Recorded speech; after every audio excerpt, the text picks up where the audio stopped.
ನೀವು ನಿಮ್ಮ ಕಾರಿಗೆ ಸೀಟ್ ಕವರ್ ಹಾಕಿಸ್ತೀರಾ, ಒಳ್ಳೆ ಫ್ಲೋರಿಂಗ್ ಮ್ಯಾಟ್ ಹಾಕಿಸ್ತೀರಾ, ಬಟ್ ಆದರೆ ಸ್ಟೇರಿಂಗ್ ಕವರ್ ಅದು ಜಾಸ್ತಿ ಯೂಸ್ ಆಗುವಂತಹ ಒಂದು ಇಂಟರ್ನಲ್ ಕಾಂಪೊನೆಂಟ್. ಅಂದರೆ ಒಂದು ಸ್ಟೇರಿಂಗ್ ಕವರ್ ನೀವು ಯಾವಾಗಲೂ ನಿಮ್ಮ ಕೈಯಲ್ಲಿ ಹಿಡಿದಿರ್ತೀರಾ.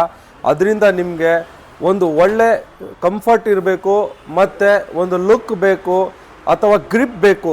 ಮೇನ್ ಇದರಲ್ಲಿ ಸ್ಟೇರಿಂಗಲ್ಲಿ ಗ್ರಿಪ್ ಬೇಕು ಅಂದರೆ ಅದಕ್ಕೆ ಒಂದು ಒಳ್ಳೆ ಸ್ಟೇರಿಂಗ್ ಕವರ್ ಹಾಕಿಸ್ಕೊಳ್ಳಿ.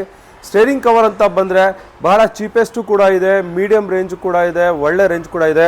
ನಮ್ಮ ಹತ್ರ ಒಂದು ಇಂಪೋರ್ಟೆಡ್ ರೇಂಜ್ ಸ್ಟೇರಿಂಗ್ ಕವರ್ಸ್ ಇದೆ. ಇದರಲ್ಲಿ ಬೇರೆ ಬೇರೆ ಕಲರ್ಸ್ ಇದೆ. ಇದು ನೋಡ್ಬೋದು, ಒಂದು ಟ್ರೆಂಡಿ ಪ್ರಾಡಕ್ಟು, ಹೊಸ ಪ್ರಾಡಕ್ಟ್ ಇದು, ವಿತ್ ಕಾರ್ಬನ್ ಫಿನಿಶ್. ಇದು ಒರಿಜಿನಲ್ ಕಾರ್ಬನ್ ಫಿನಿಶ್ ಮತ್ತು ಬ್ಲ್ಯಾಕ್ ಕಲರ್.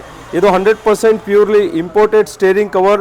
ಇದು ಸ್ಟೇರಿಂಗ್ ಕವರ್ ಸ್ಟಿಚಿಂಗ್ ಆದಮೇಲೆ ಅದರಲ್ಲಿ ಬರುವಂತಹ ಗ್ರಿಪ್ ಮತ್ತು ಶೇಪ್ ಮತ್ತು ಲುಕ್ ಇದೆಯಲ್ಲ, ಟೋಟಲಿ ಆಸಮ್ ಆಗಿರುತ್ತೆ, ಡಿಫ್ರೆಂಟ್ ಆಗಿರುತ್ತೆ.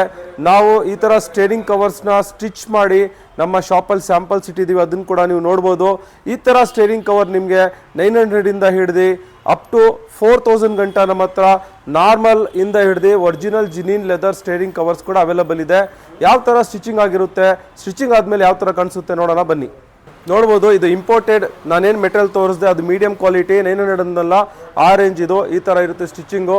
ಅದಾದ ನಂತರ ಈ ಮೆಟೀರಿಯಲ್ ನೋಡಿ, ಇದು ನಿಮಗೆ 100% ಒರಿಜಿನಲ್ ಲೆದರಲ್ಲಿ ರ್ಯಾಪಿಂಗ್ ಆಗಿರುವಂತಹ ಸ್ಟೇರಿಂಗ್ ಇದು. ಇದನ್ನು ರ್ಯಾಪ್ ಮಾಡಲಿಕ್ಕೆ ಅಂತ ನಾವು ಸ್ಟೇರಿಂಗ್ ಎಲ್ಲ ಕಂಪ್ಲೀಟಾಗಿ ಬಿಚ್ಚಿ 100% ಮಷೀನಲ್ಲಿ ಇದು ಸ್ಟಿಚಿಂಗ್ ಆಗುತ್ತೆ.